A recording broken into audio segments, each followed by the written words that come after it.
अस्सलामुअलैकुम नाजरीन, मैं हूं मोहम्मद अब्दुल अजीम। 7H न्यूज़ में आपका इस्तकबाल है। NDTV के एक डिबेट शो में निधि राजदान ने बीजेपी के कायद संबित पात्रा को अपने शो से बाहर निकाल दिया। पेश है इस मामले पर 7H की ये रिपोर्ट। आपके स्क्रीन पर जो खातून है उनका नाम है निधि राजदान, जो NDTV की एंकर हैं, सहाफ़ी हैं। गुजरात इलेक्शन वोटों की गिनती के मौके पर उनका एक डिबेट जारी था, जिसमें सरकर्दा कायदीन गुजरात पर तबसरा कर रहे थे। यहाँ ये बात भी बेजाना होगी कि NDTV को सच्चाई का अलंबरदार कहते लोगों को सुना गया है।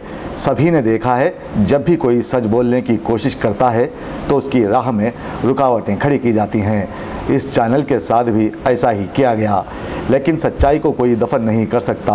निधि राजदान का शो जारी था। अब यहाँ बीजेपी कायदीन की आदत ही चिल्लाने की है। संबित पात्रा चिल्लाने की कोशिश कर रहे थे और अपना रुआब जमाने की सही कर रहे थे, लेकिन निधि राजदान ने उन्हें चुप करा दिया और शो से बाहर करते हुए पेशा सहाफ़त का नाम ऊंचा किया है। निधि खुद एक सहाफ़ी हैं, जबकि उनके वालिद भी एक सहाफ़ी हैं। उनके इस इक़दाम से साबित होता है कि निधि दिलेर और हक़ की बात करने वाली खातून हैं। हमारी न्यूज़ आपको कैसे लगी? ज़रूर पसंद आई होगी, तो फिर देर किस बात की? लाइक कीजिए, शेयर कीजिए, सब्सक्राइब कीजिए।